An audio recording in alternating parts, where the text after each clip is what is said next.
ಶ್ರೀ ಗುರುಭ್ಯೋ ನಮಃ. ಆನಂದ ರಾಮಾಯಣದ ಕಥಾಭಾಗಕ್ಕೆ ಅನುಗುಣವಾಗಿ ನಾವು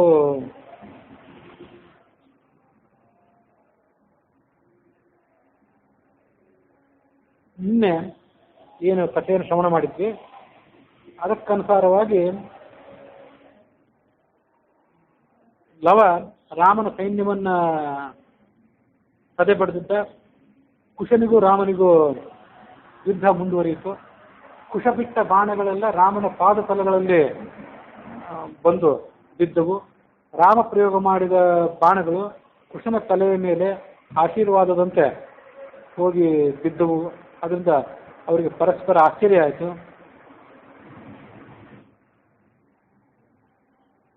ರಾಮ ಅದೇನೋ ತಿಳಿಯದವನಂತೆ ಮಂತ್ರಿಯನ್ನು ಕಳಿಸಿಕೊಟ್ಟಿದ್ದ ವಾಲ್ಮೀಕಿಗಳ ಆಶ್ರಮಕ್ಕೆ. ಈ ಬಾಲಕರು ಯಾರು, ಯಾತಕ್ಕಾಗಿ ಇವರು ನಮ್ಮನ್ನು ಎದುರಿಸಿ ಯುದ್ಧ ಮಾಡ್ತಿದ್ದಾರೆ ಅಂತ ತಿಳ್ಕೊಂಡು ಬನ್ನಿ ಅಂತ ಕಳಿಸಿದ. ವಾಲ್ಮೀಕಿಗಳು ಹೇಳಿದರು, ನಾಳೆ ಸಭೆಗೆ ಆ ಬಾಲಕರನ್ನು ಕರೆದುಕೊಂಡು ಬರ್ತೀನಿ, ಆಗ ಆ ಎಲ್ಲ ಸಂಗತಿ ನಿಮಗೆ ತಿಳಿಯಲಿಕ್ಕಿದೆ ಅಂತ ಹೇಳಿದ್ದ. ಅದರಂತೆ ಆನಂದ ರಾಮಾಯಣದ ಜನ್ಮಕಾಂಡದ 8ನೇ ಸರ್ಗ ಈಗ ನಾವು ಶ್ರವಣ ಮಾಡಬೇಕು. ಮುನಿಗೆ ನಮಸ್ಕಾರ ಮಾಡಿ, ತಾಯಿಗೆ ನಮಸ್ಕಾರ ಮಾಡಿ ಸಭೆಗೆ ಹೊರಟರು. ಕುಶ ಮತ್ತು ಲವ ಇವರಿಬ್ಬರು ಕೂಡ ವಾಲ್ಮೀಕಿಯ ಆಜ್ಞೆಯನ್ನು ಪುರಸ್ಕರಿಸಿಕೊಂಡ್ರು. ಜನ್ಮಕಾಂಡಂ ತ್ವೇಕಮೇವ ಜಪುಸ್ತೌ ಪಿತುಃ ಪುರಃ. ಅವತ್ತು ಅವ್ರು ಏನು ರಾಮಾಯಣದಲ್ಲಿ ಪಠಣ ಮಾಡಿದ್ರು ಅಂದರೆ ಜನ್ಮಕಾಂಡಂ ತ್ವೇಕಮೇವ, ಆನಂದ ರಾಮಾಯಣದ ಜನ್ಮಕಾಂಡ ಒಂದನ್ನೇ ಆ ರಾಮನಿದ್ರಿಗೆ ಅವ್ರು ಗಾಯನ ಮಾಡಿದರು. ಆ ಜನ್ಮಕಾಂಡದಲ್ಲಿ ಅವರಿಬ್ಬರ ಉತ್ಪತ್ತಿ, ಅವರಿಬ್ಬರು ತೋರಿಸಿದಂಥ ಪರಾಕ್ರಮ, ರಾಮನಿಗೆ ಅವರು ತನ್ನವರು ಗೊತ್ತಾದದ್ದು, ಇದೆಲ್ಲ ಘಟನೆಗಳಲ್ಲಿ ಕೇಳಿ ಬರ್ತವೆ. ಅದನ್ನೆಲ್ಲ ಕೇಳಿ ರಾಮನಿಗೆ ಬಹಳ ಆಶ್ಚರ್ಯ ಅನಿಸಿತು. ಜನರಿಗೂ ಅದರಂತೆ ಬಹಳ ಆಶ್ಚರ್ಯ ಅನಿಸಿತು. ಜ್ಞಾತ್ವಾ ಸೀತಾಕುಮಾರೌತೌ ಸಂತೋಷಂ ಪರಮಂ ಜಯುಹು. ಇವರಿಬ್ಬರು ಸೀತೆಯ ಮಕ್ಕಳು ಅಂತ ಜನರಿಗೆ ತಿಳಿದು ಬಂತು. ಬಹಳ ಆಶ್ಚರ್ಯಪಟ್ಟರು ಅವರು ಕೂಡ.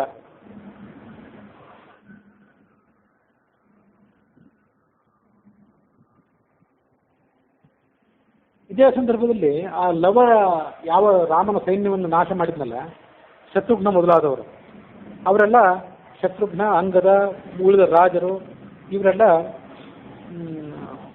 ತಮ್ಮ ಸೈನ್ಯ ಸಮೇತರಾಗಿ ಮತ್ತೆ ರಾಮನ ಬಳಿಗೆ ಮರಳಿ ಬಂದರು.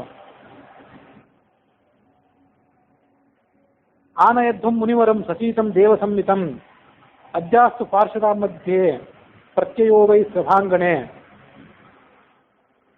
ಮುಂದೆ ರಾಮ ಏನು ಮಾಡಿದ, ಲಕ್ಷ್ಮಣ, ಜಾಂಬವಂತ, ಮಕರಧ್ವಜ, ಗರುಡ ಇವರೆಲ್ಲರಿಗೂ ಹೇಳಿದ, ಗಂಗಾ ನದಿಯ ದಕ್ಷಿಣ ತೀರದಲ್ಲಿ ಒಂದು ಸಭೆ ಏರ್ಪಡಲಿ, ಅಲ್ಲಿ ಸೀತೆ ಬಂದು ತನ್ನ ಪ್ರತಿಜ್ಞೆಯನ್ನು ಮಾಡಲಿ. ಮುನೀಶ್ವರರು, ದೇವೇಶ್ವರರು, ಪ್ರಜೆಗಳು, ಪ್ರಮುಖರೆಲ್ಲ ಆ ಸೀತೆ ಏನು ಹೇಳ್ತಾನೆ ಅಂತನ್ನೋದನ್ನು ಕೇಳಲಿ, ಸೀತೆಯ ಪಾವಿತ್ರ್ಯವನ್ನು ಅವರು ಮನಗಾಣಲಿ, ಹಾಗೆ ನಾನು ಯಾವುದೇ ಅಪರಾಧ ಮಾಡಿಲ್ಲ ಅಂತನ್ನೋದನ್ನು ಕೂಡ ಅವರು ತಿಳಿದುಕೊಳ್ಳಿ. ಹೀಗೆ ರಾಮ ಹೇಳಿದ. ಅದರಂತೆ ಲಕ್ಷ್ಮಣ ಮೊದಲಾದವರೆಲ್ಲ ಅಲ್ಲಿ ಹೋಗಿ ಬೇಕಾದಂಥ ವ್ಯವಸ್ಥೆಯನ್ನೆಲ್ಲ ಮಾಡಿದರು. ವಾಲ್ಮೀಕಿಗಳಿಗೆ ಕೂಡ ಹೋಗಿ ತಿಳಿಸಿದರು. ರಾಮನ ಮನಸ್ಸಿನಲ್ಲಿ ಏನಿತ್ತು ಅಂತನ್ನೋದನ್ನು ವಾಲ್ಮೀಕಿಗಳು ತಿಳಿದುಕೊಂಡ್ರು. ಮತ್ತು ತನ್ನ ಬಳಿ ಉಳಿದವರು ಯಾರಾದರೂ ಇದ್ರು ರಾಮನ ಸೈನಿಕರು, ಸುಮಂತ್ರ ಮೊದಲಾದವರು, ಅವರೆಲ್ಲರನ್ನು ಕಳಿಸ್ಕೊಟ್ರು ಅವರು ರಾಮನ ಕಡೆಗೆ ಹೋಗಿ ಅಂತ. ಶ್ವಕರಿಷ್ಯತಿ ವೈ ಸೀತಾ ಶಪಥಂ ಜನಸಂಸದಿ. ನಾಳೆ ಸೀತೆ ಆ ಜನ ಸಮುದಾಯದ ಎದುರಿಗೆ ತನ್ನ ಪಾವಿತ್ರ್ಯದ ಬಗ್ಗೆ ಘೋಷಣೆಯನ್ನು ಮಾಡುವವಳಿದ್ದಾಳೆ, ನೀವೆಲ್ಲ ಹೋಗಿ ಅಂತ ಅವಳನ್ನ ಕಳಿಸ್ಕೊಟ್ರು.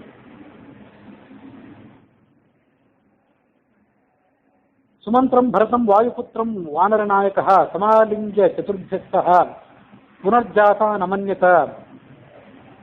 ಈ ಸುಮಂತ್ರ, ಭರತ, ಹನುಮಂತ ಇವರೆಲ್ಲ ಮರಳಿ ಬಂದಂತಾಯಿತು.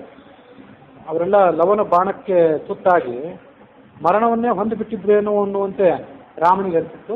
ಅವರೆಲ್ಲ ಮರಳಿ ಜೀವನಕ್ಕೆ ಪಡೆದುಕೊಂಡಂತಾಯಿತು. ರಾಮನಿಗೆ ಸಂತೋಷಪಟ್ಟ ಅವನು. 2ನೇ ದಿವಸ, ಮಾರನೇ ದಿವಸ ಸಭೆ ಸಿದ್ಧವಾಯಿತು. ಸೀತೆಯ ಶಪಥವನ್ನು ಕೇಳಬೇಕು ಅಂತ ಬ್ರಾಹ್ಮಣರು, ಕ್ಷತ್ರಿಯರು, ವೈಶ್ಯರು, ಶೂದ್ರರು, ವಾನರರು, ರಾಕ್ಷಸರು ಹೀಗೆ ನಾನಾ ರೀತಿಯ ಜನ ಸಮುದಾಯದವರೆಲ್ಲ ಅಲ್ಲಿ ಬಂದು ಆಸೀನರಾದರು. ವಾಲ್ಮೀಕಿಗಳು ಸೀತೆಯನ್ನ ಕರೆದುಕೊಂಡು ಬಂದರು. ಸೀತೆ ವಾಲ್ಮೀಕಿಗಳ ಹಿಂಭಾಗದಲ್ಲಿ ಬರ್ತಾ ಇದ್ದು, ಕಿಂಚಿದ ಅವಾಂಗ್ಮುಖಿ, ಮುಖವನ್ನು ತಗ್ಗಿಸ್ಕೊಂಡಿದ್ದವಳು, ಕೃತಾಂಜಲಿ ಕೈ ಮುಗಿದುಕೊಂಡು ಬರ್ತಾ ಇದ್ದು. ಆಕೆ ಬರ್ತಾ ಇದ್ರೆ ಲಕ್ಷ್ಮೀದೇವಿಯೇ ಬರುವಂತೆ ಕಾಣಿಸಿತ್ತು ಜನರಿಗೆ. ವಾಲ್ಮೀಕಿಗಳಿಗೆ ಮತ್ತು ಸೀತೆಗೆ ಅವರೆಲ್ಲ ಜಯಘೋಷ ಮಾಡಿದರು ಅಲ್ಲಿ ನೆರೆದಂಥ ಜನರು. ಮುಂದೆ ಅವರು ಹೇಳಿದರು ವಾಲ್ಮೀಕಿಗಳು ರಾಮನಿಗೆ, ಇಯಂ ದಾಶರಥೇ ಸೀತಾ ಸುವೃತ್ತ ಧರ್ಮಚಾರಿಣಿ ತ್ವಯಾ ಪಾಪಾತ್ ಪುರಾತ್ಯಕ್ತ ಮಮಾಶ್ರಮ ಸಮೀಪತಃ ಲೋಕಾಪವಾದ ಭೀತೇನ ಯಮುನಾ ದಕ್ಷಿಣೇ ತಟೆ ಪ್ರತ್ಯಯಂ ದಾಸ್ಯತೆ ಸಾಧ್ಯ ತ್ವದನುಜ್ಞಾತುಮರ್ಹಸಿ.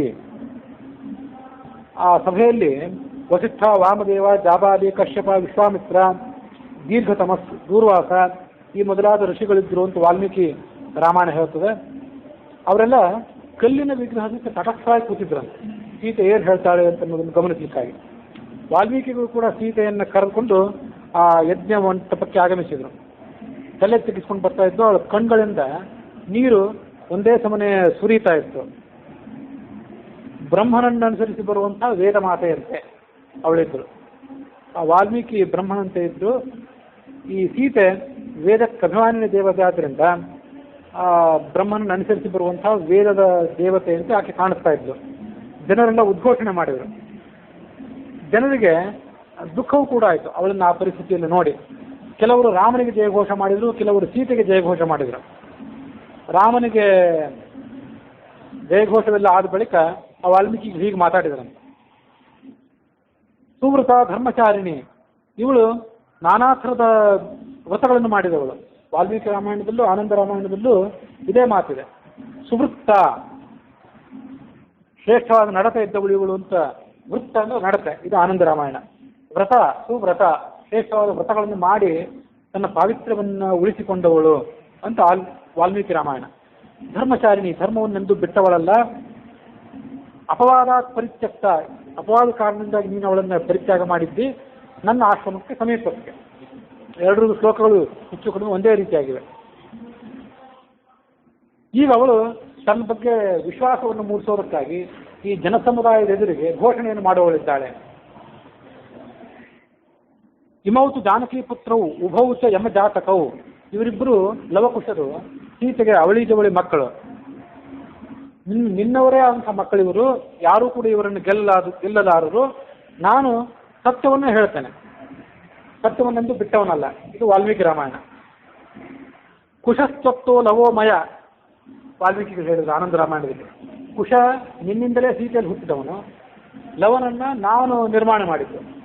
ಲವಗಳ ಮೂಲಕ, ದರ್ಭೆಗಳ ಮೂಲಕ ಆ ಲವನನ್ನು ನಾನು ನಿರ್ಮಾಣ ಮಾಡಿದ್ದೆ.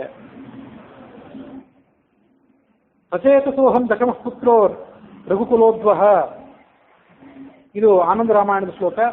ಪ್ರಚೇತಸೋಹಂ ದಶಮಃ ಪುತ್ರೋ ರಘುನಂದನ ಅಂತ ವಾಲ್ಮೀಕಿ ರಾಮಾಯಣದ ಶ್ಲೋಕ. ನಾನು ವರುಣನ ಮಗ ಅಂತ ಹೀಗೆ ಹೇಳ್ಕೋತಾರ ಅವರು, ವರುಣನ ವಂಶದಲ್ಲಿ ಬಂದವನು ಅಂತ. ಭೃಗುರುವೈ ವಾರುಣಿಹಿ ಅಂತ ಹೇಳಿದಂತೆ ವರುಣನ ಪುತ್ರರು ಭೃಗು ಮಹರ್ಷಿಗಳು. ಅವರು ಬ್ರಹ್ಮನ ಮಾನಸ ಪುತ್ರದ, ಹೌದು, ಮೂಲತಃ ಬ್ರಹ್ಮನ ಮಾನಸ ಪುತ್ರರೇ ಈ ಭೃಗು ಋಷಿಗಳು. ಆದರೆ ವರುಣನ ಯಜ್ಞಕುಂಡದಿಂದ ಮತ್ತೊಮ್ಮೆ ಆವಿರ್ಭವಿಸಿದ್ದರಿಂದ ಅವರಿಗೆ ವರುಣನ ಮಗ ಅಂತ ಕರೀತಾರೆ ಈ ಭೃಗು ಋಷಿಗಳನ್ನ.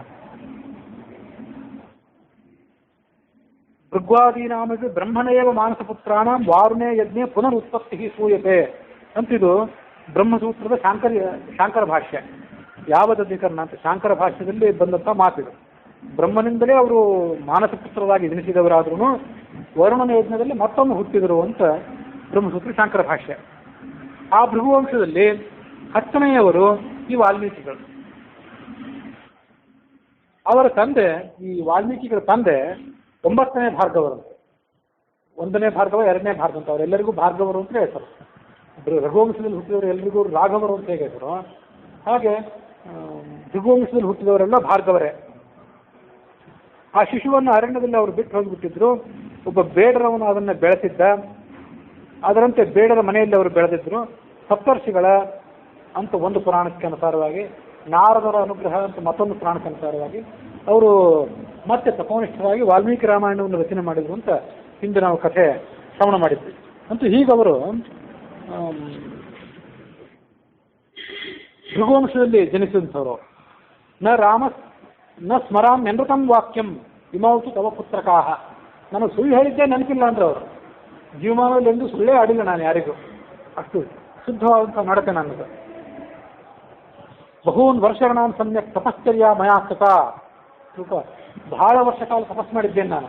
ಅಂತಿಂತ ತಪಸ್ಸಲ್ಲ ನನ್ನದು. ನೋಪಶ್ನೀಯಾಂ ಫಲಂ ತಸ್ಯ ದುಷ್ಟೇಯನ್ ವಿಧಿ ಮೈಥಿಲಿ. ಇನ್ನು ಬೇಕಾದಕ್ಕೆಯಾಗಿ ಇನ್ನೊಬ್ಬರಿಗೆ ತೋರಿಕೆಯಾಗಿ ತಪಸ್ ಮಾಡೋರಲ್ಲ ಋಷಿಗಳು. ದುಷ್ಟರ ಕಡೆಯಿಂದ ಆಹಾರ ಸ್ವೀಕಾರನೆ ಮಾಡೋದಿಲ್ಲ ಅಂತವ್ರು. ದುಷ್ಟರು ಭ್ರಷ್ಟರು ಯಾರಿರ್ತಾರೆ ಅಂಥವ್ರ ಕಡೆಯಿಂದ ಆಹಾರ ಸ್ವೀಕಾರ ಮಾಡಬಾರ್ದು. ಅದೇ ಗುಣ ನಮಗೆ ಬರ್ತದೆ ಅಂತ ಶಾಸ್ತ್ರ. ಅದರಂತೆ ನೋಪಶ್ನೀಯಾಂ ಫಲಂ ತಸ್ಯಾಹ ದುಷ್ಟೇಯಂ ವಿಧಿ ಮೈಥಿಲಿ. ಈ ಸೀತೆ ಒಂದು ಭ್ರಷ್ಟಳಾಗಿದ್ದರೆ ಅವಳ ಕಡೆಯಿಂದ ನಾನು ಹಣ್ಣು ಹಂಪಲು ನೀರು ಇತ್ಯಾದಿಗಳಿಂದ ಎಂದೂ ಸ್ವೀಕಾರ ಮಾಡ್ತಿರ್ಲಿಲ್ಲ. ನನ್ನ ಆಶ್ರಮದಲ್ಲಿ ಇವತ್ತು ನನ್ನ ಸೇವೆ ಮಾಡ್ಕೊಂಡಿದ್ದಾಳೆ, ಅವಳ ಸೇವೆಯನ್ನು ನಾನು ಸ್ವೀಕಾರ ಮಾಡುತ್ತೇನೆ ಅಂದರೆ ಅವಳು ಯೋಗ್ಯಳೇ ಆಗಿರಬೇಕು. ಇದಕ್ಕೆ ನಾನೇ ಸಾಕ್ಷಿ ಅಂದ್ರೆ ಅವರು.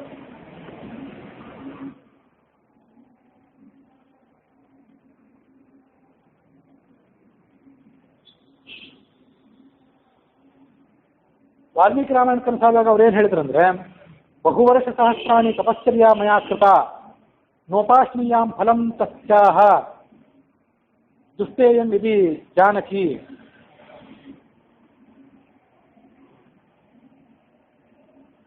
ಈ ಅದರ ಕನ್ನಡ ಅನುವಾದವನ್ನು ಸ್ವಲ್ಪ ಬೇರೆ ಥರ ಮಾಡ್ತಾರೆ.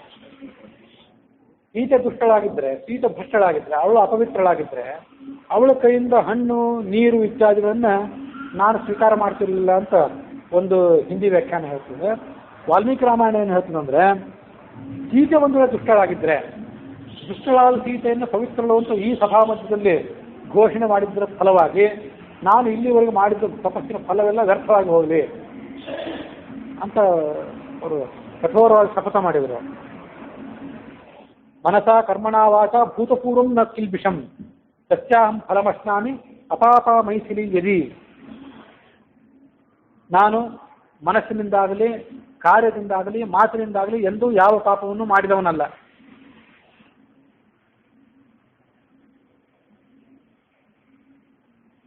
ಜಾನಕಿ ಒಂದು ವೇಳೆ ನಿಷ್ಪಾಪಳಾಗಿದ್ದರೆ, ಈ ನಾನೇನು ಇಲ್ಲಿ ತನಕ ಪುಣ್ಯವನ್ನು ಮಾಡಿದ್ದೇನೆ ಅದರ ಫಲ ನನಗೆ ಲಭಿಸಲಿ.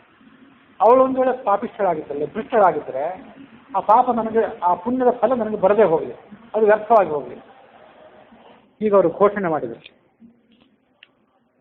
ಅಹಂ ಪಂಚಸು ಭೂತೇಶು ಮನಶ್ಚಷ್ಟೇಶು ರಾಘವ ವಿಚಿಂತ್ಯ ಸೀತಾ ಶುದ್ಧೇತಿ ಜಗ್ರಾಹ ವನ ನಿರ್ಧರೆ. ನಾನು ಇವಳನ್ನು ಆಶ್ರಮದಲ್ಲಿ ಸ್ವೀಕಾರ ಮಾಡಿದೆ. ನೀನು ಅವಳನ್ನು ನನ್ನ ಆಶ್ರಮ ಸಮೀಪ ಬಿಟ್ಟು ಹೋಗಿದ್ದೆ. ಅವಳನ್ನು ನಾನು ತಂದು ನನ್ನ ಆಶ್ರಮದಲ್ಲಿ ಇಟ್ಕೊಂಡೆ. ಯಾಕೆ ನಾನು ಇಟ್ಕೊಂಡೆ?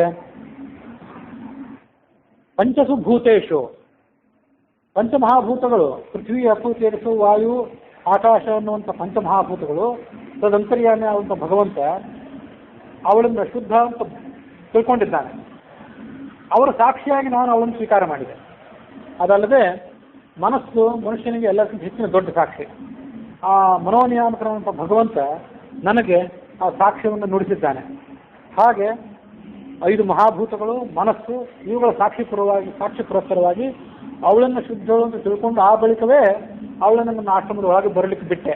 ಇಲ್ಲದೇ ಇದ್ದರೆ ಅವಳನ್ನು ಹೊರಗೆ ಇಡ್ತಿದ್ದೆ ನಾನು.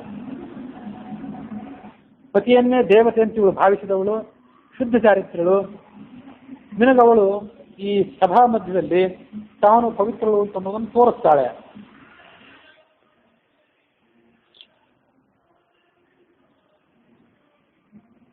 ನಿನಗೂ ಗೊತ್ತಿದೆ ಇವಳು ಶುದ್ಧಳು ಅಂತ ಗೊತ್ತಿದೆ. ಆದರೆ ಲೋಕಾಪವಾದ ಒಂದಿದೆ.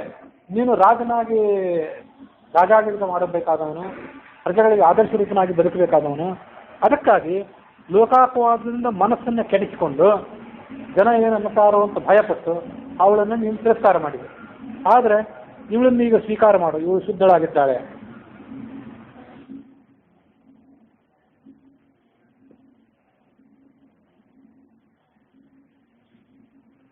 ಹೀಗೆ ವಾಲ್ಮೀಕಿ ಹೇಳಿ ಮುಗಿದ ಬಳಿಕ ರಾಮ ಹೇಳಿದಂತೆ ಸೀತೆಯನ್ನು ನೋಡಿ ಹೇಳಿದ, ಕೈ ಮುಗಿದುಕೊಂಡು ಜನರಿಗೆಲ್ಲ ಕೈ ಮುಗಿದು ಹೇಳಿದ, ಮಹಾಭಾಗರೇ, ಧರ್ಮವನ್ನು ತಿಳಿದವರು ನೀವು ಹೇಳಿದ್ದೆಲ್ಲ ಸರಿಯಾಗೇ ಇದೆ.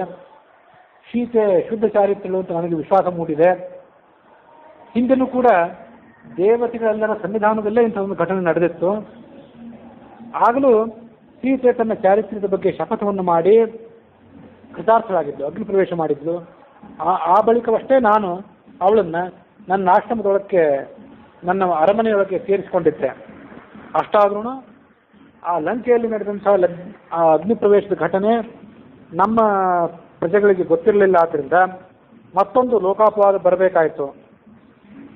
ಆ ಕಾರಣಕ್ಕಾಗಿ ನಾನು ಆ ಸೀತೆಯನ್ನು ಪರಿತ್ಯಾಗ ಮಾಡಬೇಕಾಯಿತು. ಅವಳು ನಿಷ್ಪಾಪಳು ಅಂತ ನನಗೆ ಗೊತ್ತಿದ್ರೂ ಲೋಕನಿಂದೆಗೆ ಹೆದರಿ ನಾನು ಅವಳನ್ನು ಪರಿತ್ಯಾಗ ಮಾಡಬೇಕಾಯಿತು. ತದ್ ಭವಾನ್ ಕ್ಷಂತು ಮರ್ಹತಿ.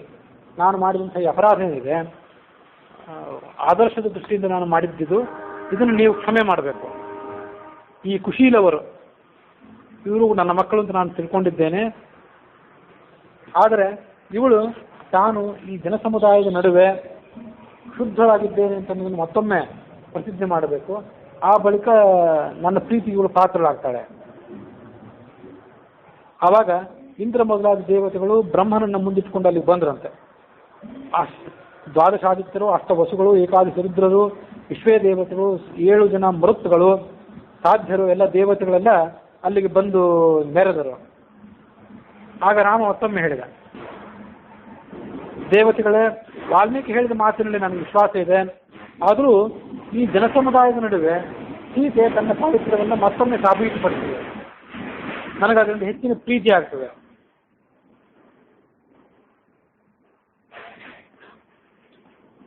ಆಗ ಸೀತೆ ಈ ಮುಂದಿನಂತೆ ಮಾತನ್ನು ಹೇಳಿದ್ರು. ಪದ್ಮಪುರಾಣದ ಕಥೆಗನುಸಾರವಾಗಿ ಈ ವಾಲ್ಮೀಕಿ ರಾಮಾಯಣದ ಕಥಾಭಾಗ ಒಂದು ಸ್ವಲ್ಪ ಭಿನ್ನವಾಗಿದೆ. ರಾವಣನನ್ನು ಹತ್ಯೆ ಮಾಡಿದ್ದರಿಂದ ಬ್ರಹ್ಮಹತ್ಯಾ ದೋಷ ಬಂತು. ಆ ತೋರಿಕೆಯ ಬ್ರಹ್ಮಹತ್ಯಾ ದೋಷವನ್ನು ಪರಿಹಾರ ಮಾಡಿಕೊಳ್ಳಿಕ್ಕಾಗಿ ತೀರ್ಥಯಾತ್ರೆ ಮಾಡಿದ ಅಂತೆಲ್ಲ ನಾವು ಈ ಆನಂದ ರಾಮಾಯಣದಲ್ಲಿ ಶ್ರವಣ ಮಾಡಿದ್ವಿ. ಅದರಂತೆ ಪದ್ಮಪುರಾಣದಲ್ಲಿ ಕೂಡ ಅಂಥದ್ದೊಂದು ಕಥೆ ಬರ್ತದೆ. ಪದ್ಮಪುರಾಣದ ಪಾತಾಳಖಂಡದ 9ನೇ ಅಧ್ಯಾಯದಲ್ಲಿ ರಾವಣ ವಧ ನಿಮಿತ್ತವಾಗಿ ಏನು ಬ್ರಹ್ಮಹತ್ಯಾ ದೋಷ ಬಂದಿತ್ತು, ಅದನ್ನು ಪರಿಹಾರ ಮಾಡಿಕೊಳ್ಳಿಕ್ಕಾಗಿ ಅಶ್ವಮೇಧ ಯಾಗ ಮಾಡಿದ ಅಂತ ಅಲ್ಲಿ ನಾವು ಕಥೆ ನೋಡ್ತೀವಿ. ಆ ಅಶ್ವಮೇಧ ಯಾಗದ ಕಥೆ ಮತ್ತು ಅಶ್ವಮೇಧ ಯಾಗಕ್ಕನುಸಾರವಾಗಿ ಆ ಅಶ್ವ ಏನು ಎಲ್ಲ ಕಡೆ ಸಂಚಾರ ಮಾಡಿತ್ತು, ಆ ಸಂಚಾರದ ದೀರ್ಘವಾದಂಥ ವಿವರಣೆಯನ್ನು ಪದ್ಮಪುರಾಣದಲ್ಲಿ ನಾವು ಶ್ರವಣ ಮಾಡ್ತೀವಿ. ನಾನಾ ಥರದ ರಾಕ್ಷಸರು, ವಿದ್ಯುನ್ಮಾಲಿ ಮೊದಲಾದಂತಹ ರಾಜಕುಮಾರರು, ಚಿತ್ರಾಂಗದರು, ಇವರ ವರ್ಣನೆಯನ್ನೆಲ್ಲ ಮಾಡ್ತೀವಿ. ವೀರಭದ್ರ ಮತ್ತು ಶಿವ ಇವರ ಜೊತೆಗೆ ಹನುಮಂತನ ಯುದ್ಧ, ಶಿವನಿಂದ ಆ ಹನುಮಂತನಿಗೆ ವರದಾನ, ಹನುಮಂತ ದ್ರೋಣಾಚಲಕ್ಕೆ ಹೋಗಿ ಮೃತ ಸಂಜೀವಿನಿಯನ್ನು ತಂದು ಎಲ್ಲರನ್ನು ಎಬ್ಬಿಸಿದ್ದು. ಹೀಗೆ ಇದೊಂದು ಪ್ರತ್ಯೇಕವಾದ ಕಥೆ ಆ ಪದ್ಮಪುರಾಣದಲ್ಲಿದೆ.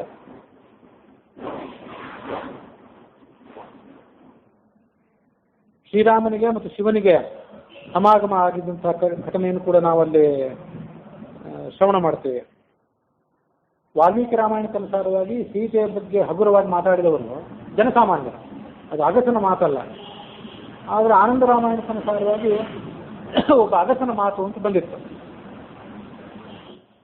ಆ ಅಗಸನ ಹೆಸರು ಕ್ರೋಧನ ಅಂತ ಹೇಳಿ.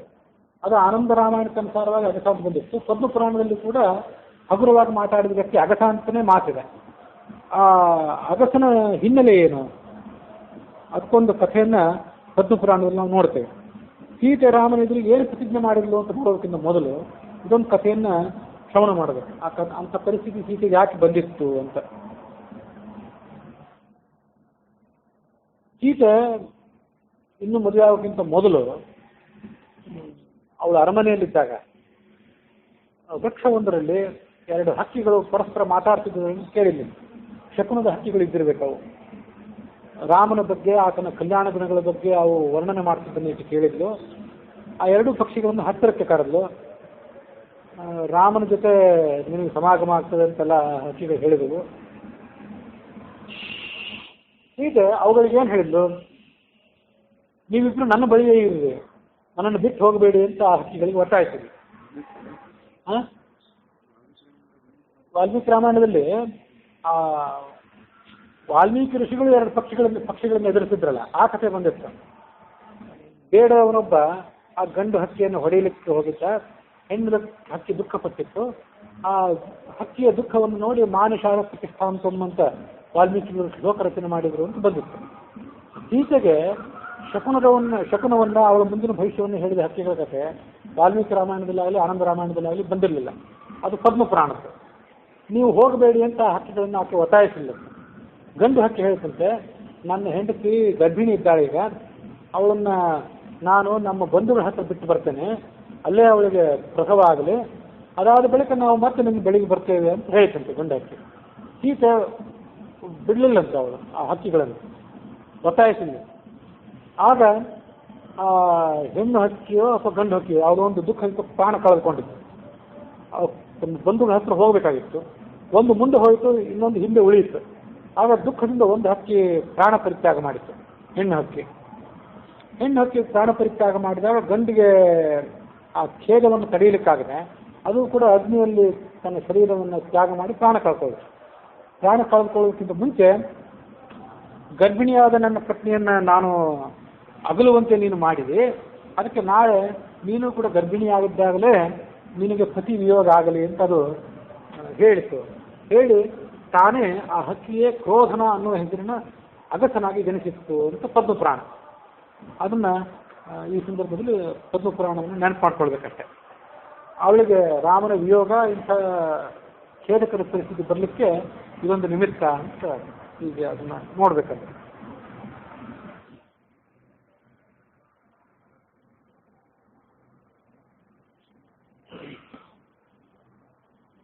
ಆನಂದ ರಾಮಾಯಣಕ್ಕನುಸಾರವಾಗಿ ರಾಮನ ಎಡತೊಡೆಯ ಮೇಲೆ ಆ ಕುಶನನ್ನ ಕೂಡಿಸಿದ ಈ ವಾಲ್ಮೀಕಿ ಋಷಿ. ಮುಂದೆ ಲವನನ್ನ ಎಡಗಡೆ ಕೂಡಿಸಿದ. ಆ ಇಬ್ಬರು ಮಕ್ಕಳನ್ನ ರಾಮ ನೋಡಿ ಬಹಳ ಸಂತೋಷಪಟ್ಟ. ಅಜ್ಞಾತ ಇವ ಸಂಪ್ರಾಹ ಲಕ್ಷ್ಮಣಂ ಪುರತಸ್ಥಿತಂ ಪ್ರಜಾ ಭುಜಸ್ತಮಾನೀತಃ ಸೀತಾಯ ಮಾಂ ಪ್ರದರ್ಶಿತಂ. ಅವನೇನು ಹೇಳಿದ, ಆಯ್ತು ಸೀತೆಯನ್ನ ಕಾಡಿಗೆ ಬಿಟ್ಟು ಬಾ ಅಂತ ನಿನಗೆ ಹೇಳಿದ್ದೆ, ಲಕ್ಷ್ಮಣನಿಗೆ ಹೇಳಿದಂತೆ ರಾಮ. ಕಾಡಿಗೆ ಬಿಟ್ಟು ಬಾ, ಕಾಡಿಗೆ ಬಿಟ್ಟು ಬಂದಿರೋ ಕುರುಹಾಗಿ ಸೀತೆಯ ಭುಜವನ್ನು ಕತ್ತರಿಸ್ಕೊಂಡು ಬಾ ಅಂತ ಹೇಳಿದ್ನಲ್ಲ. ಭುಜವನ್ನು ಕತ್ತರಿಸ್ಕೊಂಡು ಬಂದು ನೀನು ನನಗೆ ತೋರಿಸಿದ್ದೆ, ನಾವು ಅದನ್ನೆಲ್ಲ ಆಗ ನೋಡಿದ್ವಿ, ನಾವೆಲ್ಲರೂ ನೋಡಿದ್ವಿ. ಆ ಭುಜ ಏನಾದರೂ ಇನ್ನೂ ಸುರಕ್ಷಿತವಾಗಿದ್ದರೆ ಅದನ್ನು ತೆಗೆದುಕೊಂಡು ಬಾ, ನಾನು ಮತ್ತೊಂದು ನೋಡಬೇಕಾಗಿದೆ ಅಂದ ರಾಮ, ಏನೂ ಗೊತ್ತಿಲ್ಲದವನಂತೆ. ಲಕ್ಷ್ಮಣ ಒಳಗೆ ಹೋಗಿ ಪೇಟಿಕಾಮಹಿತಂ ಭುಜಂ, ಒಂದು ಪೆಟ್ಟಿಗೆಯಲ್ಲಿ ಆ ಭುಜವನ್ನು ಸುರಕ್ಷಿತವಾಗಿ ಇಟ್ಟಿದ್ದಂತೆ. ಅದನ್ನ ತೆಗೆದುಕೊಂಡು ಬಂದ. ಅದಕ್ಕೆ ಮಾಂಸ ರಕ್ತ ಹೀಗೆ ಎಲ್ಲ ಸುಸಜ್ಜಿತವಾಗೇ ಇರ್ತದ ಆ ಭುಜ. ಅದನ್ನೆಲ್ಲರೂ ಕೂಡ ಮತ್ತೆ ನೋಡಿದ್ರು. ಪಂಚವರ್ಷಾಂತರ 5 ವರ್ಷ ಕಳೆದು ಹೋಗಿದ್ದು ನೋಡಿ ಆಶ್ಚರ್ಯಪಟ್ಟರು ಎಲ್ಲರೂ ಕೂಡ. ಹೀಗೆಲ್ಲರೂ ನೋಡ್ತಿದ್ದಾಗಲೇ ಎಲ್ಲರೂ ಒಂದು ಕ್ಷಣ ಅದನ್ನು ನೋಡಿದ ಬಳಿಕ ಅದು ಅದೃಶ್ಯವಾಗಿಬಿಡುತ್ತೆ. ಗುಪ್ತತಾಂ ಪ್ರಾಪ್ತ ವಿಶ್ವಕರ್ಮೋತ್ಸವ ಕ್ಷಣಾತ್. ವಿಶ್ವಕರ್ಮ ಅದನ್ನು ಸೃಷ್ಟಿ ಮಾಡಿದ್ದ, ಅದು ಅಲ್ಲೇ ಅದೃಶ್ಯ ಆಗೋಯ್ತು ಆ ಭುಜ. ಅದನ್ನು ನೋಡಿ ಎಲ್ರಿಗೂ ಮತ್ತಷ್ಟು ಆಶ್ಚರ್ಯ ಅನಿಸ್ತು. ರಾಮ ವಾಲ್ಮೀಕಿಗೆ ನಮಸ್ಕಾರ ಮಾಡಿ ಹೇಳಿದ, ವಾಲ್ಮೀಕಿಗಳೇ, ನೀವು ಹೇಳಿದಂತಹ ವಿಷಯವನ್ನೆಲ್ಲ ನಾನು ನಂಬುತ್ತೇನೆ. ಲಂಕಾಯಾವಪಿ ದಷ್ಟೋಮೆ ವೈದೇಶ ಪ್ರತ್ಯಯೋ ಮಹಾನ್. ಲಂಕಾನಗರದ್ದು ಕೂಡ ನಾನು ಅದನ್ನು ನೋಡಿದ್ದೆ, ದೇವತೆಗಳು ಅದಕ್ಕೆ ಸಾಕ್ಷಿಯಾಗಿದ್ದರು. ಆದರೂ ಸೀತೆಯನ್ನು ಪರಿತ್ಯಾಗ ಮಾಡಿದ್ದೆ ಯಾಕೆ ಅಂದರೆ ಈ ಅಪವಾದದ ಕಾರಣದಿಂದಾಗಿ. ನನ್ನಿಂದಾಗಿ ಕುಶ ಜನಿಸಿದ್ದಾನೆ ಸೀತೆಯಲ್ಲಿ ಅನ್ನೋದನ್ನು ನಾನು ಬಲ್ಲೆ. ಆಮೇಲೆ ಲವನನ್ನು ನೀವು ನಿರ್ಮಾಣ ಮಾಡಿದ್ದೀರಿ, ಅದು ಕೂಡ ನನಗೆ ಗೊತ್ತಿದೆ. ಆದರೆ ಸೀತೆ ಈಗ ಈ ಸಭಾದಲ್ಲಿ ನಿಮ್ಮ ಸನ್ನಿಧಿಯಲ್ಲಿ ಶಪಥ ಮಾಡಲಿ, ಅದಾದ ಬಳಿಕವೇ ನಾನು ಅವಳನ್ನು ಸ್ವೀಕಾರ ಮಾಡ್ತೇನೆ. ಉದಂಗ್ಮುಖಿ ಯಥೋ ದೃಷ್ಟಿ, ಅವಳು ದೃಷ್ಟಿಯನ್ನು ಕೆಳಗೆ ಮಾಡಿ ತಲೆ ಕೆಳಗೆ ಮಾಡಿದ್ದಂತೆ ಸೀತೆ. ಪ್ರಾಂಜಲಿ ವಾಕ್ಯಮ ಪ್ರವೇಶ, ತಲೆ ತಗ್ಗಿಸಿಕೊಂಡು ಅವಳು ಈ ಕೆಳಗಿನಂತೆ ಮಾತನ್ನು ಹೇಳಿದ್ಳು. ರಾಮಾವನ್ಯಮಹಂ ಚೇದ್ಧಿ ಮನಸಾಪಿ ನ ಚಿಂತೆಯೇ ತರ್ಹಿ ಮೇ ಧರಣಿ ದೇವಿ ವಿವರಂ ದಾತುಮರ್ಹಸಿ. ನಾನು ರಾಮನನ್ನು ಹೊರತಾಗಿ ಬೇರೆ ಯಾವ ಪುರುಷನನ್ನು ಮನಸ್ಸಿನಲ್ಲಿ ಚಿಂತಿಸಿದವಳಲ್ಲ. ಆ ಒಂದು ವೇಳೆ ಬೇರೆ ಯಾವನಾದರೂ ಪುರುಷ ನನ್ನ ಮನಸ್ಸಿನಲ್ಲಿ ಬಂದಿದ್ದರೆ ಆಗ ನನಗೆ ಪಾಪ ಬರಲಿ, ನಾನು ಪಾಪಿಷ್ಠಳಾಗಲಿ, ಚಿಂತಿಸಿಲ್ಲ ಅಂತ ಅನ್ನೋದು ಸತ್ಯ. ನಾನು ಬೇರೆ ಯಾರನ್ನೂ ಚಿಂತಿಸಿಲ್ಲ ಅಂತ ಅನ್ನೋದು ಸತ್ಯ ಅಂತ ಅನ್ನೋದನ್ನ ನನ್ನ ತಾಯಿಯಾದಂಥ ಧರಣಿದೇವಿ ಭೂದೇವಿ ಕೂಡ ಬಲ್ಲಳು. ನಾನು ಹೇಳಿದ ಮಾತು ಸತ್ಯವಾಗಿದ್ದರೆ ಅವಳು ಭೂಮಿ ಬಿರಿದು ನನಗೆ ಆಶ್ರಯವನ್ನು ಕೊಡಲಿ, ನನ್ನ ಅವರು ಸ್ವೀಕಾರ ಮಾಡಲಿ. ವಾಲ್ಮೀಕಿ ರಾಮಾಯಣದ ಸೀತೆಯು ಕೂಡ ಹಾಗೆ ಹೇಳ್ತಾರೆ, ಯಥಾಹಂ ರಾಘವಾದನ್ಯಂ ಮನಸಾಪಿ ನ ಚಿಂತೆಯೇ ತಥಾಮೇ ಮಾಧವೀ ದೇವಿ. ಅವಳನ್ನು ಮಾಧವೀ ದೇವಿ ಅಂತ ಕರೀತಾರೆ ಪೃಥ್ವಿಯನ್ನು. ವಿವರಂ ದಾತುಮರ್ಹತಿ, ಅವಳು ನನಗೆ ಬಾಯಿ ಬಿರಿದು ನನಗೆ ದಾರಿ ಕೊಡಲಿ. ಮನಸ್ಸಿನಿಂದ, ಕರ್ಮದಿಂದ, ವಾಕ್ನಿಂದ ರಾಮನನ್ನು ನಾನು ಪೂಜೆ ಮಾಡ್ಕೊಂಡಿರ್ತೇನೆ. ಆದ್ದರಿಂದ ಈ ಸತ್ಯವನ್ನು ಮನಗಂಡಂಥ ಭೂಮಿ ನನಗೆ ದಾರಿ ಮಾಡಿಕೊಡ್ಲಿ. ಯಥೈತತ್ ಸತ್ಯಮುಕ್ತಮ್ಮೆ ವೇದ್ಯ ರಾಮಾತ್ಪರಂ ನಚ, ರಾಮನನ್ನು ಹೊರತಾಗಿ ಬೇರೆ ಪುರುಷನನ್ನೇ ನಾನು ನೋಡಿಲ್ಲ.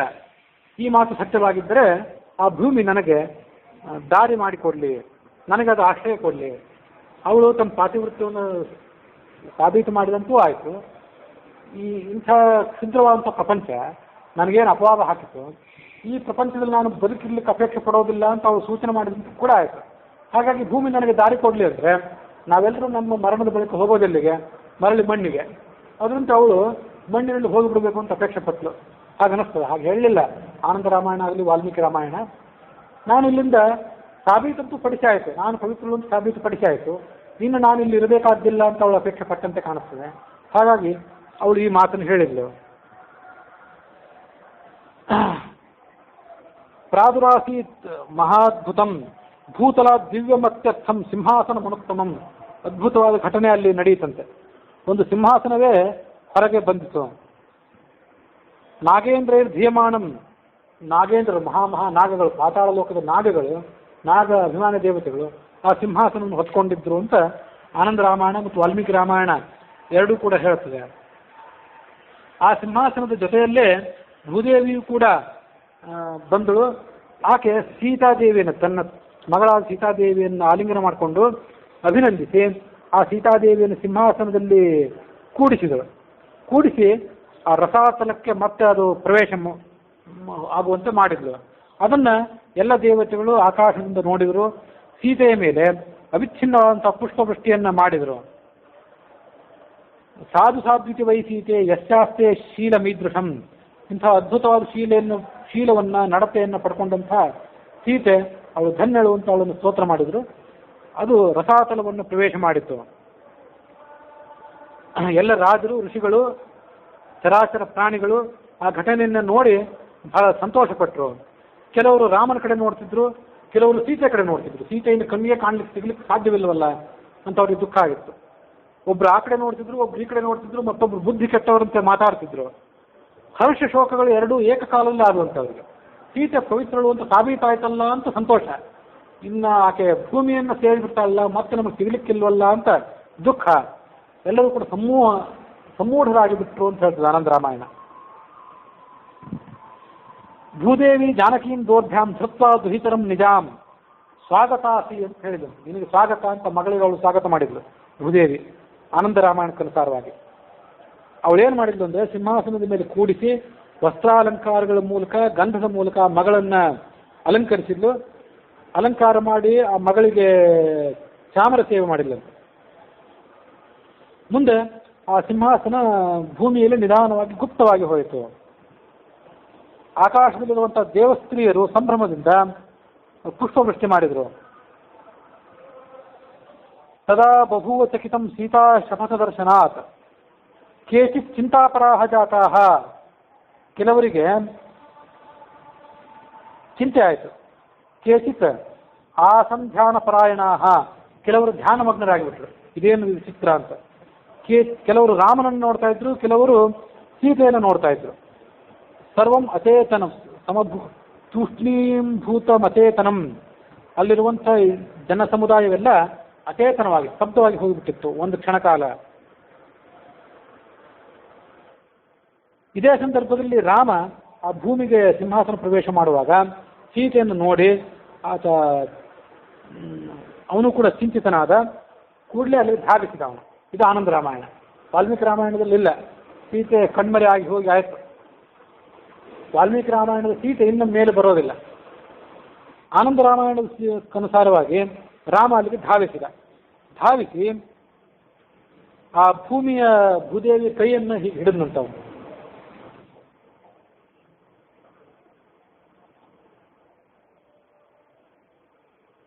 ಆ ಭೂದೇವಿಯ ಕೈಯನ್ನು ಹಿಡಿದು ಅವಳನ್ನು ಹೀಗೆ ಪ್ರಾರ್ಥನೆ ಮಾಡಿದ, ನೀನು ಇಡೀ ಜಗತ್ತಿಗೆಲ್ಲ ನಿವಾಸ ಸ್ಥಾನಳಾದವಳು, ಲೋಕೈಕ ಮಾತೆಯಾದವಳು, ಪುಣ್ಯರೂಪಳಾದವಳು, ಜಗತ್ತಿಗೆ ಸಂಪತ್ತನ್ನು ಕೊಡುವಂಥವಳೇ ನೀನು. ನಿನ್ನ ಒಡಲಲ್ಲಿರುವಂಥ ಔಷಧಿಗಳನ್ನು ಈ ಪ್ರಜೆಗಳಿಗೆ ಕೊಟ್ಟು ಅವಳನ್ನು ಉದ್ಧಾರ ಮಾಡುವಂಥವಳು ನೀನು.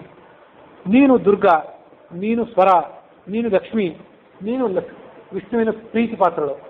ಶ್ರೀ ಭೂ ದುರ್ಗಾ ಅಂತ ಲಕ್ಷ್ಮೀ ದೇವಿಯ ರೂಪ ಇದೆ, ಆ ರೂಪವೇ ಭೂದೇವಿಯಲ್ಲಿದೆ ಅಂತ ತಿಳ್ಕೊಳ್ಬೇಕು. ತಾಮೇವ ಅಜ್ಜಾತ್ರ ಮೇ ಶಕ್ತಿ ನಿರ್ಮಿತಾಸಿ ಮಯೈವ ಹಿ, ನಿನ್ನನ್ನು ನಿರ್ಮಾಣ ಮಾಡಿದವನು ನಾನೇ, ಹಿಂದೆ ಜಗತ್ತೆಲ್ಲವನ್ನೂ ನಿರ್ಮಾಣ ಮಾಡಿದವನು ನಾನು.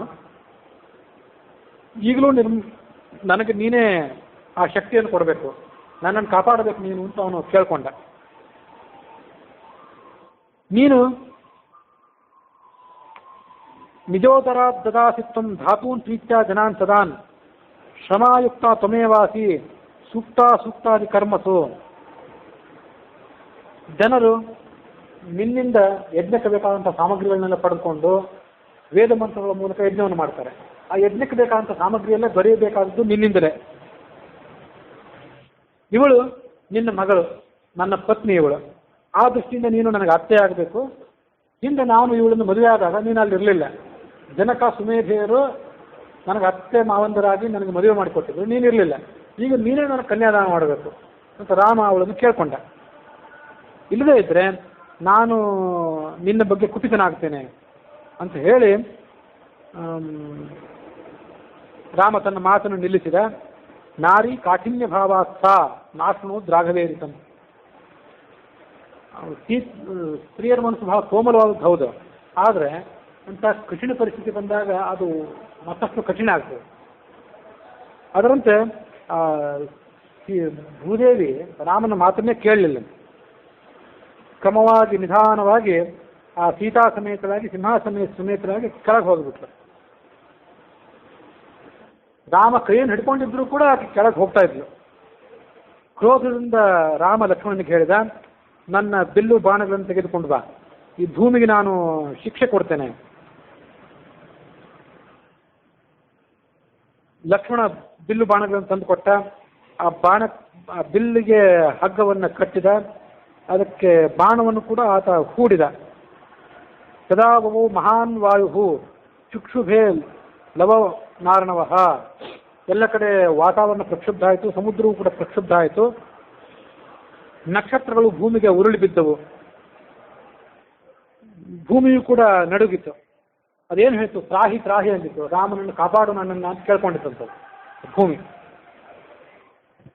ತನ್ನ ಎರಡು ಕೈಗಳಿಂದ ಸೀತೆಯನ್ನು ಹಿಡಿದುಕೊಂಡು ಮತ್ತೆ ಅದು ಮೇಲೆದ್ದು ಬಂದಿತ್ತು. ಮೇಲೆದ್ದು ಬಂದು ರಾಮನ ತೊಡೆಯ ಮೇಲೆ, ಎಡ ತೊಡೆಯ ಮೇಲೆ ಕೂಡಿಸಿತು. ರಾಮಪಾದಗಳಿಗೆ ಆ ಪೃಥ್ವಿ ನಮಸ್ಕಾರ ಮಾಡಿ ಅದು ಅಲ್ಲಿಂದ ಹೊರಟು ಹೋಯಿತು. ಆಕಾಶದಲ್ಲಿ ದೇವವಾದ್ಯಗಳು ಮೊಳಗಿದವು, ಪುಷ್ಪವೃಷ್ಟಿಯಾಯಿತು. ರಾಮ ಆ ಸೀತೆಯನ್ನ ನೋಡಿ ಸಂತೋಷಪಟ್ಟ. ಪಾದಗಳಿಗೆ ನಮಸ್ಕಾರ ಮಾಡಿದಂತಹ ಭೂದೇವಿಯನ್ನ ಎರಡೂ ಕೈಗಳಿಂದ ಹಿಡಿದು ಎಬ್ಬಿಸಿದ. ತತಸ್ಥ ರಾಘವಂ ನತ್ವಾ ಪ್ರಸಾದ್ಯತ ಪುನಃ ಪುನಃ ದತ್ವಾ ವಿದೇಹ ಕನ್ಯಾಯೇ ತಂ ಸಿಂಹಾಸನ ಮಹೋತ್ತಮಂ. ಮಗಳನ್ನು ಕೊಡುವಾಗ, ಮಗಳನ್ನು ರಾಮನಿಗೆ ಕೊಟ್ಟು ಹೋಗುವಾಗ ವರದಕ್ಷಿಣೆ ಇರಲಿ ಅಂತ ಸಿಂಹಾಸನವನ್ನು ಕೂಡ ಕೊಟ್ಟು ಹೋಗಲಿಲ್ಲ ಭೂಮಿ. ಕ್ಷಣಾದ ಅಂತರ್ಹಿತ ಆಗೋದು. ಮುಂದೆ ಆ ಭೂಮಿ ಅಲ್ಲಿಂದ ಅದೃಶ್ಯಳಾಗಿ ಬಿಟ್ಲು. ಜನ ಎಲ್ಲ ಸೀತೆ ಮತ್ತೊಮ್ಮೆ ಹುಟ್ಟಿ ಬಂದಳು ಅಂತ ಭಾವಿಸಿದರು, ಜಯಕಾರ ಮಾಡಿದರು. ರಾಮ ನಾನಾ ಥರದ ದಾನ ಮುಂತಾದವುಗಳನ್ನು ಮಾಡಿ ಆ ಸಂದರ್ಭವನ್ನು ಆತ ಆಚರಣೆ ಮಾಡಿದ. ನರ್ತಕಿಯರು, ಗಾಯಕರೆಲ್ಲ ಆ ಸಂದರ್ಭಕ್ಕೆ ತಕ್ಕಂತೆ ತಮ್ಮ ಗಾನ ನೈಪುಣ್ಯವನ್ನು, ನರ್ತನ ನೈಪುಣ್ಯವನ್ನು ತೋರಿಸಿದರು. ಆ ಸೀತೆಯನ್ನು ಶಪಥ ಮಾಡಿದ್ದಲ್ಲ, ಅದು ಗಂಗಾ ನದಿಯ ದಕ್ಷಿಣ ಭಾಗ. ಅದು ಅಲ್ಲಿ ಸೀತಾಕುಂಡ ಅಂತ ಈಗಲೂ ಕೂಡ ಇದೆಯಂತೆ. ಪಾತಾಳದಲ್ಲಿರುವಂಥ ಬಿಸಿಯಾದಂಥ ನೀರು ಈಗಲೂ ಮೇಲೆ ಬರ್ತದಂತೆ. ಸಂತಪ್ತ ಮನಲೋಪಮಂ, ಬಿಸಿ ಬಿಸಿಯಾದ ನೀರು. ಅದ್ಯಾಕೆ ಅಂದರೆ ಸೀತಾ ಉಷ್ಕಾಸ ಕಾರಣ. ಸೀತೆ ನಿಟ್ಟುಸಿರು ಬಿಡ್ತಿದ್ದಲ್ಲ ದುಃಖದಿಂದ, ಆ ನಿಟ್ಟುಸಿರು ಬಿಟ್ಟಾಗ ಹುಟ್ಟಿದಂತಹ ಬಿಸಿ ನೀರಂತ. ಆ ಜಾನಕಿ ಕುಂಡ ಏನಿದೆ ಅದನ್ನು ಸ್ಮರಣೆ ಮಾಡಿಕೊಂಡ್ರ ಮೂಲಕವೇ ಅದು ನಮ್ಮ ಪಾಪಗಳನ್ನು ಪರಿಹಾರ ಮಾಡುವಂಥದ್ದು. ತತ್ತುರ ಆಯುಷ್ಯ ವೃದ್ಧರ್ಥಂ ಸ್ತ್ರೀಭಿಸ್ತೇಯಂ ಸದಾ ಭುವಿ. ಆ ಸೀತಾಕುಂಡಕ್ಕೆ ಹೋಗಿ ಸ್ತ್ರೀಯರೆಲ್ಲ ಸ್ನಾನ ಮಾಡಬೇಕು, ಅಂಥ ಪಾವಿತ್ರ್ಯ ಅದಕ್ಕಿದೆ. ಮುಂದೆ ರಾಮ ಸೀತೆಯೊಡಗೂಡಿ ಮಕ್ಕಳೊಡಗೂಡಿ ಅವಭೃತ ಸ್ನಾನವನ್ನು ಮಾಡಿದ. ಯಜ್ಞ 100ನೇ ಅಷ್ಟಮಿ ಯಜ್ಞ ಹೇಗೂ ಮುಗಿಲಿಕ್ಕೆ ಬಂದಿತ್ತು. ಹಿಂದಿನಂತೆ ಇದನ್ನೆಲ್ಲವನ್ನು ಮುಗಿಸಿದ. ಮಕ್ಕಳಿಗೆ ಜಾತಕರ್ಮಾದಿ ಸಂಸ್ಕಾರಗಳನ್ನು ಮಾಡಿದ. ಆನಂದ ರಾಮಾಯಣದ ರಾಮ ಆ ಜಾತ ಸಂಸ್ಕಾರವನ್ನು ಮೊದಲೇ ಮಾಡಿದ್ದ. ಯಾವಾಗ ಮಕ್ಕಳು ಹುಟ್ಟಿದ್ದು ಅಲ್ಲೇ ಮಾಡಿ ಬಂದಿದ್ದ. ಅದು ಜನರ ಕಣ್ಣಿಗೆ ಗೋಚರ ಆಗುವಂತೆ ಈಗ ಮತ್ತೊಮ್ಮೆ ಮಾಡಿದ. ಸ್ವಲ್ಪ ವ್ಯತ್ಯಾಸ ಮಾಡಿ ಹೇಳಿದಂತ ಕಾಣಿಸ್ತದೆ. ಲವಸ್ಯ ಕುಶನಿಗೆ ಮಾಡಿದ್ದ, ಲವನಿಗೆ ತಾನು ಮಾಡಿರಲಿಲ್ಲ. ಆ ಲವನಿಗೆ ಈಗ ಮಾಡಿದ. ನಾನಾ ಥರದ ದಾನಗಳನ್ನು ಕೊಟ್ಟ. ಮುನೀಶ್ವರರನ್ನ ರಾಜರನ್ನ ಕಾಣಿಕೆಗಳನ್ನು ಕೊಟ್ಟು ಸತ್ಕರಿಸಿದ. ಅತ್ತ ಮಾವಂದಿರಾದ ಜನಕ ಸುಮೇಧ ಇವರನ್ನು ಕೂಡ ಪೂಜಿಸಿದ. ಬಂದಂಥ ಬ್ರಾಹ್ಮಣರು ರಾಜರು ಇವರೆಲ್ಲರನ್ನು ಕೂಡ ಆತ ಕಳಿಸಿಕೊಟ್ಟ. ಪರಿವಾರ ಸಮೇತನಾಗಿ ಅಯೋಧ್ಯ ನಗರವನ್ನು ಆತ ಪ್ರವೇಶ ಮಾಡಿದ.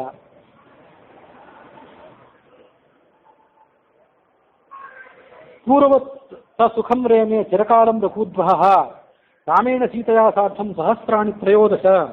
ಮುಂದೆ ಆತ ಸುಖವಾಗಿ ಸೀತೆಯ ಜೊತೆಗೆ ಕಾಲ ಕಳೆದ.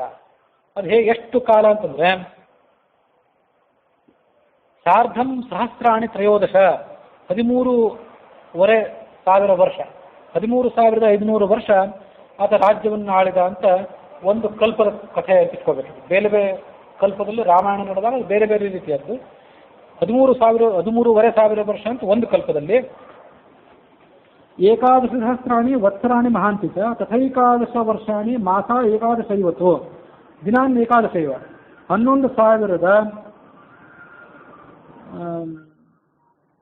11 ವರ್ಷಗಳು, 11 ತಿಂಗಳುಗಳು ಮತ್ತು 11 ದಿನಗಳು ಹೀಗೆ ಜೊತೆಗಾದ ಸುಖವಾಗಿ ಕಳೆದ ಅಂತ ಮತ್ತೊಂದು ಕಲ್ಪಕ್ಕನುಸಾರವಾಗಿ ಕಥೆ ಇದು. 11 ಸಹಸ್ರಾಣಿ 11 ದಿನಾನಿತ 11,000 ವರ್ಷ, ಆದ್ಮೇಲೆ 11 ದಿವಸ ಅಂತ ಇನ್ನೊಂದು ಕಥೆ. ದಶವರ್ಷ ಸಹಸ್ರಾಣಿ 10 ವರ್ಷ ಶತಾನಿತ 10,000 ವರ್ಷ, 10 ವರ್ಷ 10 ಕೇವಲ 11,000 ವರ್ಷ, ಮೇಲೆ ಚಿಲ್ಲರೆ ದಿವಸಗಳೇನಿಲ್ಲ. 10 ವರ್ಷ ಸಹಸ್ರಾಣಿ 10 ವರ್ಷ ಶತಾನಿತ 1000 10,000 ಮೇಲೆ ಮತ್ತೊಂದು 1000, ಹೀಗೆ 11,000 ವರ್ಷ ಅಂತ ಮತ್ತೊಂದು ಕಲ್ಪದಲ್ಲಿ ನಡೆದ ಕಥೆ.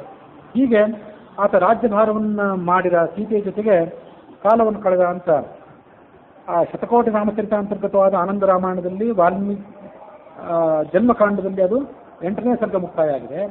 ಪದ್ಮಪುರಾಣದಲ್ಲಿ ಆ ಕಥೆ ಏನು ಮುಂದುವರಿತಾ ಇದೆ. ಆ ಪದ್ಮಪುರಾಣದ ಕಥೆಗನುಸಾರವಾಗಿ ಇನ್ನೊಂದು ಸ್ವಲ್ಪ ವ್ಯತ್ಯಾಸ ನೋಡ್ಬೇಕು. ಈ ಆನಂದ ರಾಮಾಯಣಕ್ಕನುಸಾರವಾಗಿ ಸೀತೆಯ ಪುನಃ ಪ್ರಾಪ್ತಿ ರಾಮನಿಗಾಯಿತು ಅಂತ ಈ ಕಥೆ ಬಂದಿತ್ತು.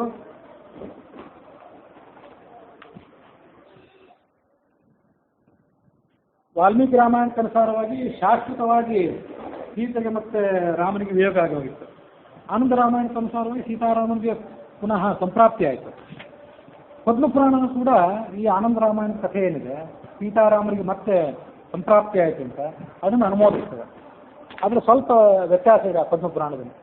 ಅದೇನೆಂದರೆ ರಾಮ ಲಕ್ಷ್ಮಣನನ್ನು ಕಳಿಸ್ಕೊಟ್ಟಂತೆ ವಾಲ್ಮೀಕಿ ಆಶ್ರಮಕ್ಕೆ, ಸೀತೆಯೊಂದಿಗೆ ಕರೆದುಕೊಂಡು ಬಾ ಅಂತ ಹೇಳಿದ.